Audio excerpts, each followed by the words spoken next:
Hi అండి. ఈరోజు recipe వచ్చేసేసి మనకి ఇంట్లో ఉన్న వాటితోనే ఫ్రైడ్ రైస్ ఎలా చేయాలో చూసేద్దాము. నేనైతే ఒక 2 గ్లాసులు రైస్ అయితే వండి పక్కన పెట్టుకున్నాను. ఒక ప్యాన్ తీసుకొని కొంచెం ఆయిల్ వేసుకొని ఒక 5 కోడిగుడ్లని ఒకే బౌల్లో వేసేసుకొని కలిపి పోసేస్తున్నానండి. ఇవి కొంచెం ఫ్రై చేసుకోవాలి. అలాగే పైనుంచి కొంచెం మిరియాల పొడి కూడా లైట్గా వేయండి. ఇది ఫ్రై అయిపోయిన తర్వాత ఒక ప్లేట్లోనైతే పక్కన పెట్టేసుకోండి. మళ్ళీ అదే ప్యాన్లో కొంచెం నెయ్యి 2 స్పూన్లు ఆయిల్ కూడా వేసేసుకోవాలండి. నెయ్యితోనే టేస్ట్ బాగుంటుంది. నేను ఎటువంటి సాసులు లేకోకుండా నార్మల్ రైస్తోనే, బాస్మతి రైస్ కాకుండా ఉన్న వాటితోనే చూపిస్తున్నాను. ఇలా కూడా చేయండి, చాలా బాగుంటుంది. బిర్యానీ ఆకు, దాల్చిన చెక్క, లవంగాలు వేసుకున్నాను. అవి ఫ్రై అయిపోయిన తర్వాత క్యాబేజీ తరుగు సన్నగా వేసుకున్నాను.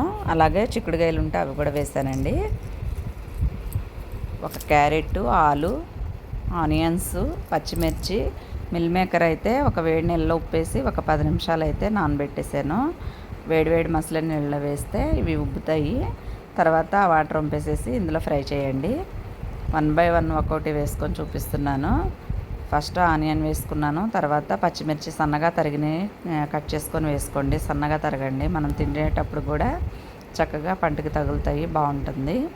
అలాగే ఒక క్యారెట్, ఆలు అన్నీ వేసుకున్నాను. ఇవి మధ్యలో కలుపుతూ ఫ్రై చేసేసేయండి. ఉప్పు వేస్తే ఉప్పు వల్ల తొందరగా ఫ్రై అయిపోతాయి.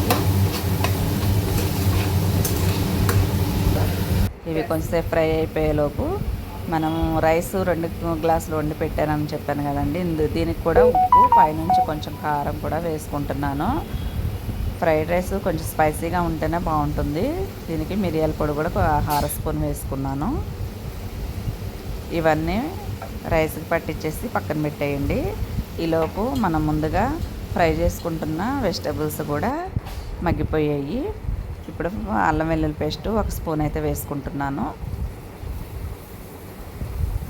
సాస్లు అయితే ఏమీ లేకుండా నేను ఇంట్లో ఉన్న వాటితోనే ఈజీగా చేసుకునేలా చూపిస్తున్నానండి. అది నచ్చితే మీరు కూడా ట్రై చేసేయండి.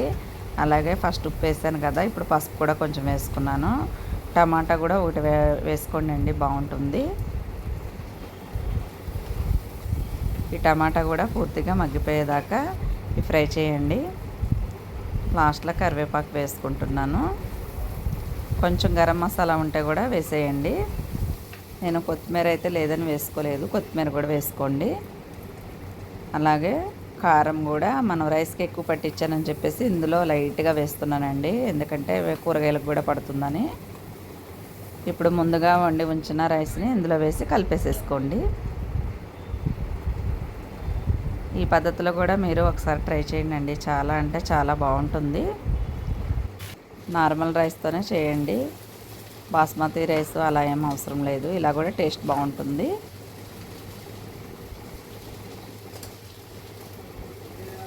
వీటికి కాంబినేషను ఒక ఉల్లిపాయ తరుగు, అలాగే లెమన్ జ్యూస్ కొంచెం పైన పిండేసేసుకొని తినండి. చాలా అంటే చాలా బాగుంటుందండి. మరి మా వీడియోస్ నచ్చాయని అనుకుంటున్నాను. నచ్చితే లైక్, షేర్, సబ్స్క్రైబ్ అయితే మా ఛానల్ని అయితే సబ్స్క్రైబ్ అయితే చేసేసుకోండి.